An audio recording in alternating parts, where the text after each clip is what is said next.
जय हिंद मेरे प्यारे साथियों। जैसा कि आप लोग जानते हैं, आपका टीए एग्ज़ाम 12-13 जनवरी से शुरुआत है। टीए और जीडी का सिलेबस आपका सेम ही रहता है, समझिए दोस्तों।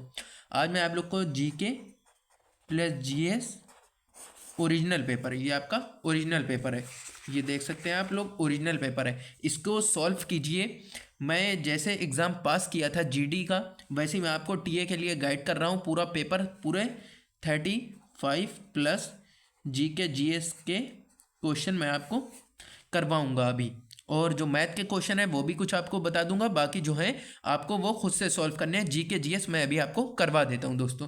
तो शुरू करते हैं बिना किसी देरी के। ये आपका ओरिजिनल पेपर है, ये आप देख सकते हैं, आपका ओरिजिनल पेपर है दोस्तों। एक एक क्वेश्चन बहुत ध्यान से सॉल्व कीजिए, क्योंकि यह बहुत इंपॉर्टेंट क्वेश्चन पेपर है दोस्तों। सॉल्व कर लेंगे, अच्छे से पढ़ लेंगे तो 100% आपका एग्जाम क्लियर हो जाएगा। सबसे पहले बात करते हैं क्वेश्चन नंबर 1 की। अर्जुन पुरस्कार किसे दिया जाता है? अर्जुन पुरस्कार किसे दिया जाता है? खिलाड़ियों को, कवियों को, वैज्ञानिकों को, अभिनेता को। तो अर्जुन पुरस्कार आपको किसका दिया जाता है? खिलाड़ियों को। ऑप्शन नंबर ए सही हो जाएगा, खिलाड़ियों को दिया जाता है। अर्जुन पुरस्कार आपको खिलाड़ियों को दिया जाता है। किसे दिया जाता है? खिलाड़ियों को। साथ साथ बोलते चाहिए चलिए, और वीडियो को पूरा वॉच कीजिए, इससे आपको सारे क्वेश्चंस के आंसर याद हो जाएंगे। जैसे ही आप एग्जाम में देखेंगे आप टिक कर देंगे। कश्मीर घाटी का मुख्य शहर कौन सा है? पठानकोट, श्रीनगर, कुपवाड़ा, इनमें से कोई नहीं। इसमें पूछा गया है कि कश्मीर घाटी का मुख्य शहर कौन सा है, तो इसका सही उत्तर हो जाएगा श्रीनगर। ऑप्शन नंबर बी इसका श्रीनगर, याद कर लीजिए, Srinagar. Important question, important question है, ये आपका पूछा जा सकता है। कश्मीर घाटी का मुख्य शहर कौन सा है? श्रीनगर दोस्तों। क्वेश्चन नंबर 3 की ओर चलते हैं।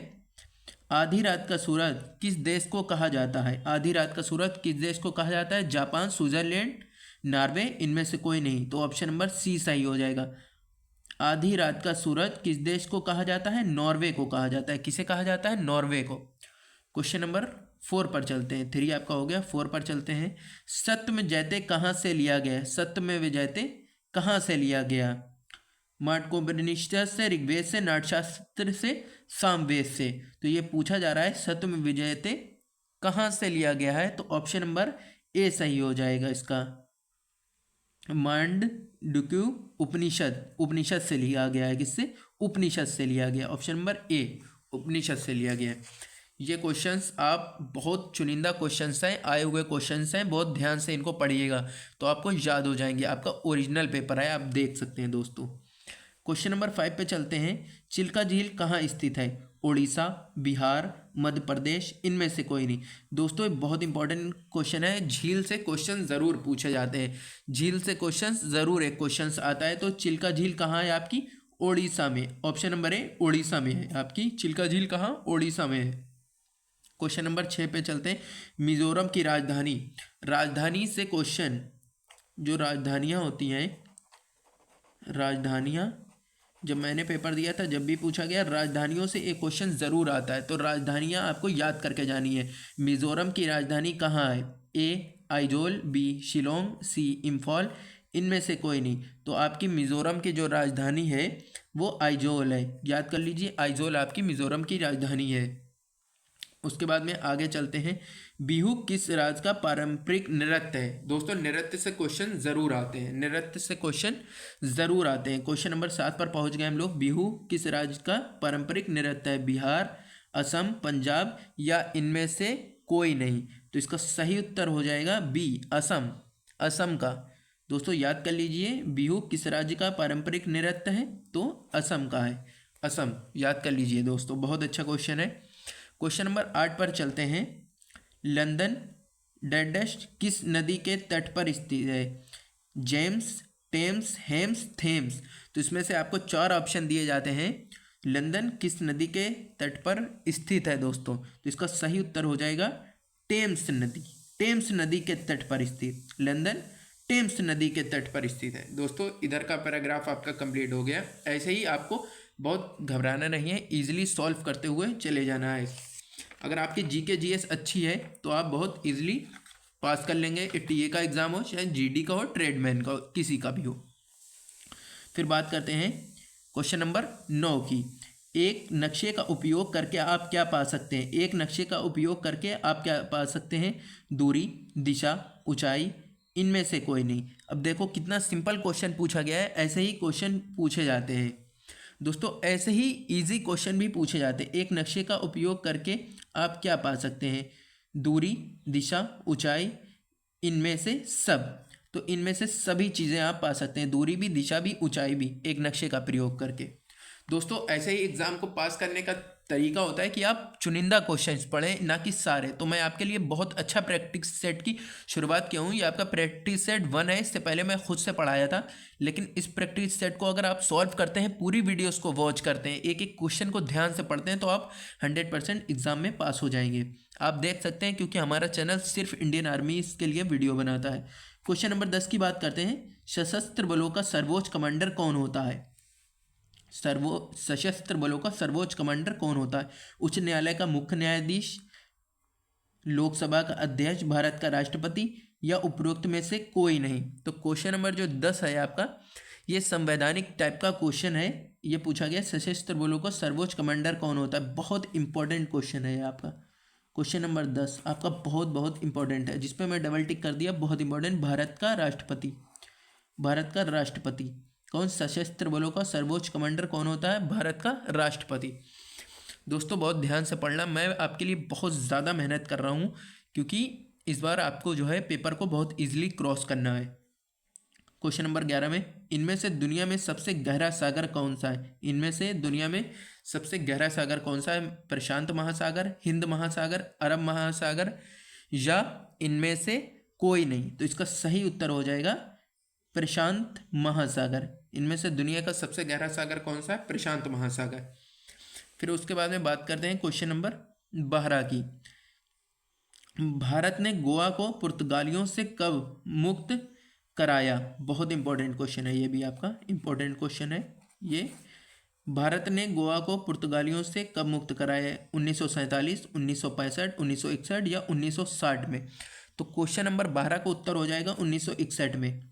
कब? 1961 में भारत ने गोवा को पुर्तगालियों से मुक्त कराया था, आज़ाद कराया था। फिर उसके बाद में चलते हैं क्वेश्चन नंबर 13 की ओर। पेरिस किस नदी के तट पर स्थित है? पेरिस किस नदी के तट पर स्थित है? सीन, थेम्स, वोल्गा, या इनमें से कोई नहीं। जो क्वेश्चन नंबर 13 है आपका, वो पूछ रहा है पेरिस किस नदी के तट पर स्थित है? तो सीन नदी, याद कर लो, बहुत इंपॉर्टेंट क्वेश्चन है। सीन नदी के तट पर स्थित है दोस्तों। फिर उसके बाद में बात करते हैं क्वेश्चन नंबर 14 की। क्वेश्चन नंबर 14 आपसे कह रहा है कि राष्ट्रीय वनस्पति उद्यान किस शहर में स्थित है? जो राष्ट्रीय वनस्पति उद्यान किस शहर में स्थित है? रीवा, जयपुर, चंडीगढ़, या लखनऊ में। तो क्वेश्चन नंबर 14 का सही उत्तर हो जाएगा डी, लखनऊ में। जो राष्ट्रीय वनस्पति उद्यान किस शहर में स्थित है? लखनऊ में स्थित है। उत्तर प्रदेश, उत्तर प्रदेश, लखनऊ जिसकी राजधानी है, लखनऊ में स्थित है दोस्तों। ठीक है, उसके बाद में चलते हैं क्वेश्चन नंबर 15 की ओर। ये आपके क्वेश्चंस बहुत इंपॉर्टेंट क्वेश्चंस हैं, इनको आपने कर लिया ना, तो आप 100% एग्जाम फोड़ के आओगे, एग्जाम क्लियर हो जाएगा। व्हाट इज H1N1 क्या है? What is H1N1? खांसी, या आपसे वो पूछा गया है साइंस का, आपका जनरल साइंस का, जीएस का क्वेश्चन है ये आपका। यहाँ पर आपका जीएस का क्वेश्चन है, H1N1 क्या है? देखो, तो खांसी है, बर्ड फ्लू है, स्वाइन फ्लू है, या इनमें से कोई नहीं है। तो ये आपका स्वाइन फ्लू है। H1N1 क्या है? Swine flu. इस क्वेश्चन को आप एक बार मेरे साथ रिपीट करते जाएंगे, आपको सारे क्वेश्चंस याद हो जाएंगे दोस्तों। What is laughing gas? इनमें से लाफिंग गैस कौन सी है? जिसको अगर आपको लाफिंग गैस सुंघा दी जाए तो आपकी हंसते हंसते बुरा हाल हो जाएगा, जिससे कि हंसी नहीं रुकती है। तो पूछा गया है लाफिंग गैस इनमें से कौन सी है? Carbon dioxide, sulphur dioxide, hydrogen peroxide, या नाइट्रस ऑक्साइड। तो इसमें आपकी लाफिंग गैस पूछी गई है, इसका सही उत्तर हो जाएगा नाइट्रस ऑक्साइड। नाइट्रस ऑक्साइड जो है आपकी लाफिंग गैस होती है, लाफिंग गैस होती है। The most important ore of aluminium. Question number 17, aluminium का सबसे महत्वपूर्ण अयस्क है? बॉक्साइट कच्चा जस्ता, कैल्साइट शीशे का कच्ची धात। तो क्वेश्चन नंबर 17 जो है उसका सही उत्तर हो जाएगा बॉक्साइट। एल्युमिनियम का सबसे महत्वपूर्ण अयस्क है बॉक्साइट। दोस्तों आपको जल्द से जल्द क्वेश्चन को कंप्लीट करा रहे हैं, आप रिपीट करते चलें, आपको सब याद हो जाएंगे। आग बुझाने के लिए कौन सी गैस का उपयोग किया जाता है? नियॉन, नाइट्रोजन, कार्बन डाइऑक्साइड या कार्बन मोनोऑक्साइड। तो क्वेश्चन नंबर 18 का सही उत्तर हो जाएगा कार्बन डाइऑक्साइड। आग बुझाने के लिए कौन सी गैस का उपयोग किया जाता है? Carbon dioxide. जो आपके पेट्रोल पंप पे रखे होते हैं, स्कूल कॉलेजेस में जो सिलेंडर होते हैं उसमें कार्बन डाइऑक्साइड होती है, कार्बन डाइऑक्साइड गैस होती है जिससे कि आग बुझाई जाती है। क्वेश्चन नंबर 9, इनमें से कौन सा स्तनपायी जीव अंडे देता है? चमगादड़, कंगारू, गिलहरी या प्लेटिप्स। तो इनमें से कौन सा ये स्तनपायी जीव अंडे देता है? क्वेश्चन नंबर जो 19 है उसका सही उत्तर हो जाएगा डी, प्लेटिप्स। ये आपका जीव जो है ये अंडे देता है। उसके बाद में क्वेश्चन नंबर 20 पे बात करते हैं आप लोग की। क्वेश्चन नंबर जो 20 है, लेप्रोस्कोपी किससे जुड़ा हुआ है? लेप्रोस्कोपी ये आपके जीएस का क्वेश्चन है, जीएस का क्वेश्चन है दोस्तों। तो लेप्रोस्कोपी किससे जुड़ा हुआ है? रडार से, ऊतकों का विज्ञान, लेजर बीम का अध्ययन या प्रत्युशस्त्र। ये आपका क्वेश्चन नंबर जो 20 है ये पूछ रहा है लेप्रोस्कोपी किससे जुड़ा हुआ है। तो इसका सही उत्तर हो जाएगा डी, ये हो जाएगा सूती शास्त्र संचालन से। क्वेश्चन नंबर 20 का आपका डी उत्तर हो जाएगा। उसके बाद में आगे चलते हैं दोस्तों क्वेश्चन नंबर 21 की तरफ। क्वेश्चन नंबर 21 पे चलते हैं। तो पदार्थ की चौथी अवस्था, ठोस, तरल, प्लाज्मा, गैस। आपसे पूछा गया है पदार्थ की चौथी अवस्था, तो ये आपकी हो जाती है प्लाज्मा। प्लाज्मा इसका सही उत्तर हो जाएगा सी वाला, प्लाज्मा। बहुत इंपॉर्टेंट क्वेश्चन है। जो भी इंडियन आर्मी में जाना चाहता है, जो भी आर्मी में जाना चाहता है और फिज़िकल क्लियर है, पेपर की तैयारी कर रहा, और अगर अब जो है जीडी वगैरह में पहले पेपर होता है तो आपको अच्छे से पढ़ के जाना है, क्योंकि अब जीके जीएस आपकी हार्ड आने लगी है, तो अच्छे से पढ़ के जाएंगे जब ही पास कर सकेंगे। आगे चलते हैं क्वेश्चन नंबर 22 पे। इनमें से एक मिश्रित उर्वरक है, यूरिया, अमोनिया सल्फेट, सीएम या एनपीके। तो आपके क्वेश्चन नंबर जो 22 है इसका सही उत्तर हो जाएगा डी, इनमें से एक मिश्रित उर्वरक है एनपीके। ठीक है। गाय का दूध किसका समृद्ध स्रोत होता है? क्वेश्चन नंबर 23 का vitamin A, vitamin B, vitamin C या विटामिन डी। तो इसका सही उत्तर हो जाएगा आपका ए, विटामिन ए। गाय का दूध किसका इसमें स्रोत होता है? विटामिन ए का। ये आपका जीएस के क्वेश्चंस हैं दोस्तों। क्वेश्चन नंबर 24 पर चलते हैं। टाइफाइड बीमारी कहाँ होती है? टाइफाइड बीमारी है वो कहाँ पर पाई जाती है? शरीर के किस अंग में? लीवर में, फेफड़े में, पेट में, आंत में। जो क्वेश्चन नंबर 24 है आपका, इसका सही उत्तर हो जाएगा जो आपकी टाइफाइड बीमारी होती है वो आंत में पाई जाती है, आंत में। दोस्तों अगर आप वीडियोस को आप देख सकते हैं कितना इंपॉर्टेंट चीज़ें आपके लिए इस वीडियोस में बनाई गई हैं। दोस्तों आप लोग से एक निवेदन है कि इस चैनल से जुड़ जाइए, इस चैनल को सब्सक्राइब अवश्य कर लें, क्योंकि मैं कोई भी वीडियोस, कोई भी सेट बनाऊंगा, इंपॉर्टेंट सेट्स जीके जीएस की वीडियोस जो आएंगी वो आप तक ईजिली पहुंच जाए। तो सबसे पहले आप सब्सक्राइब कर दीजिए और कमेंट्स बॉक्स में अपनी राय ज़रूर देना कि आपको किस टाइप्स की और वीडियो चाहिए, और वीडियो आप खुद देख सकते हैं कितने इंपॉर्टेंट क्वेश्चन आपके लिए बनाए गए। क्वेश्चन नंबर 25 पे चलते हैं। तीन जड़ों का दांत होता है, तीन जड़ों का दांत होता है। क्वेश्चन नंबर जो 25 है पूछ रहा है दाढ़ होती है, अग्रदाढ़ होती है, कृतंक होता है या रदनक होता है। जो क्वेश्चन नंबर 25 है आपका, उसका सही उत्तर हो जाएगा ए, दाढ़। तीन जड़ों का दांत होता है, क्या कहलाता है? दाढ़। फिर बात करते हैं आपकी क्वेश्चन नंबर 26 की। लार किसके पाचन में मदद करता है? लार किसके पाचन में मदद करता है? प्रोटीन, वसा, फाइबर, स्टार्च। जो क्वेश्चन नंबर आपका 26 है इसका सही उत्तर हो जाएगा स्टार्च। जो लार किसके पाचन में मदद करता है? लार जो होती है वो स्टार्च में मदद करता है। फिर उसके बाद में बात करते हैं आपका क्वेश्चन नंबर 27। दोस्तों इसमें आपके 20 क्वेश्चन जी के आते हैं, 15 जीएस के आते हैं और 15 मैथ के आते हैं, तो 35 क्वेश्चन कंप्लीट ही होने वाले हैं। 27 क्वेश्चन पर हम लोग पहुंच चुके हैं। कम दर्शिता की वजह से क्या होता है? आँख की पुतली का स्थानांतरण, कमज़ोर मांसपेशियाँ, नेत्र गोलक का बढ़ना या रेटिना का कमज़ोर होना। तो कम दर्शिता की वजह से क्या होता है, तो इसके साइड इफ़ेक्ट क्या होते हैं क्वेश्चन में पूछा गया है। तो इसका सही उत्तर हो जाएगा रेटिना का कमज़ोर होना। कम दर्शिता की वजह से क्या होता है? रेटिना का कमज़ोर होना, याद रखना दोस्तों। क्या वयस्क पुरुष मस्तिष्क का औसत वजन कितना होता है? देखो, एक वयस्क पुरुष मस्तिष्क का औसत वजन कितना होता है, तो मस्तिष्क का एक औसत पुरुष का जो औसत मस्तिष्क का वजन पूछा गया क्वेश्चन नंबर 8, बहुत इंपॉर्टेंट क्वेश्चन है। तो इसका सही उत्तर हो जाएगा 1350 ग्राम होता है। 1350 ग्राम होता है दोस्तों, 1 किलो से भी ज़्यादा होता है। वाह। तो फिर क्वेश्चन नंबर आगे 29 पे चलते हैं। पानी का अधिकतम घनत्व किस में होगा?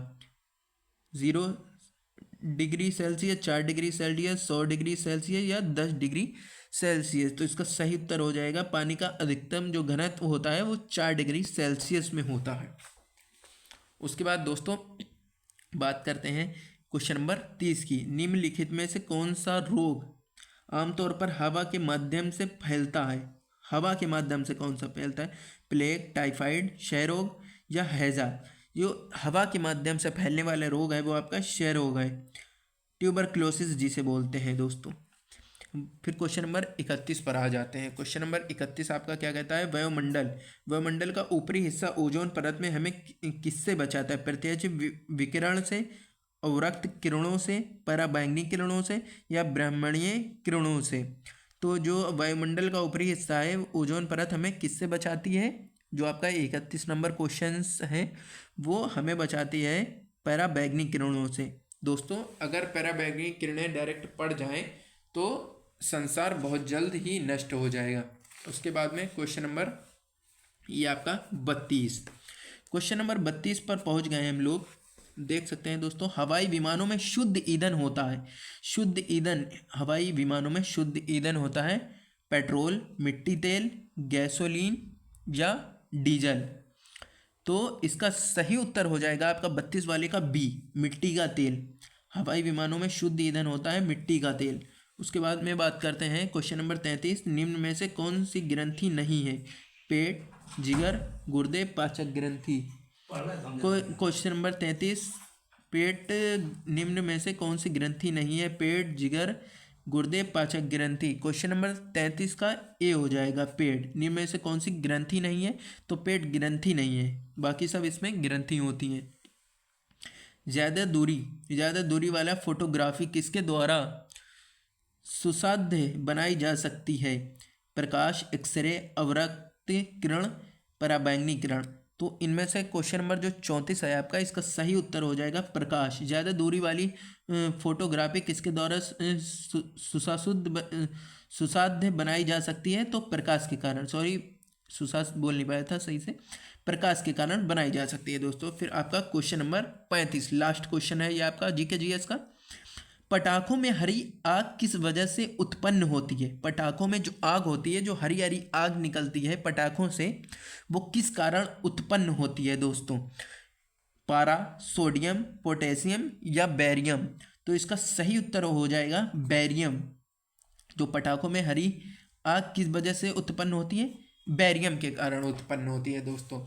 तो अभी तक मैंने आपको जीके जीएस का ये जीके जीएस जो करवाया है मैंने आपको, जो ओरिजिनल पेपर मैं सॉल्व करा रहा हूँ आपको टीए आर्मी और जीडी आर्मी के लिए। जो अग्निवीर टीए आर्मी और जीडी आर्मी में जा रहे हैं उनके लिए यह रामबाण सीरीज़ है जो कि मैंने शुरू की है दोस्तों। मैंने जीके जीएस आपको सॉल्व करा दी। अब आप वीडियो को पूरी वॉच करें, एक एक क्वेश्चन रिपीट करें दोस्तों।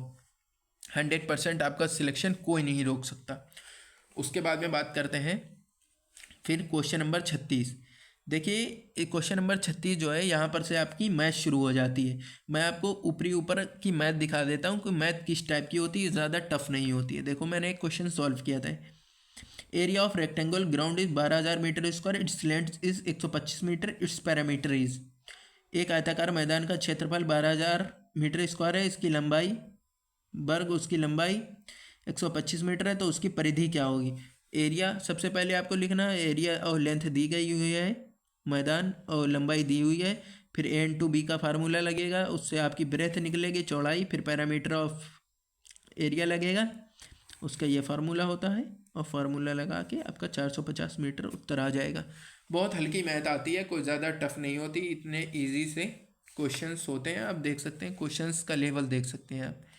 ये आपके अगर आप लोग की डिमांड रहेगी तो आपको मैथ भी सॉल्व करा देंगे, लेकिन ये आपका लेवल रहता है। ये 10-15 क्वेश्चंस आपके हैं, तो ये मैंने आपको सॉल्व नहीं कराए क्योंकि काफ़ी इजी क्वेश्चंस होते हैं। मैथ आप कहीं से भी कवर कर सकते हैं, लेकिन अगर आप लोग कहेंगे तो आपको मैथ भी कंप्लीट करा दी जाएगी।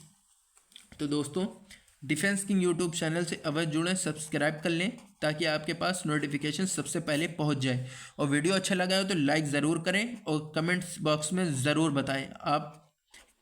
और हाँ, आप इस चैनल से जुड़ना बिल्कुल भी ना भूलें, क्योंकि ये चैनल आपके लिए बहुत बेनिफिशियल रहेगा। आपको इस पर आर्मी की A to Z अपडेट मिलती है। आप देख सकते हैं आपको क्या क्राइटेरिया रहता है, कौन सा फॉर्म लगते हैं, आपकी क्वालिफ़िकेशन क्या रहती है, पेपर को कैसे पास करना है, सब A to Z चीज़ें आपको आर्मी के लिए डिफेंस किंग यूट्यूब चैनल पर मिलती हैं। तो दोस्तों, सब्सक्राइब अवश्य कर लें। धन्यवाद दोस्तों।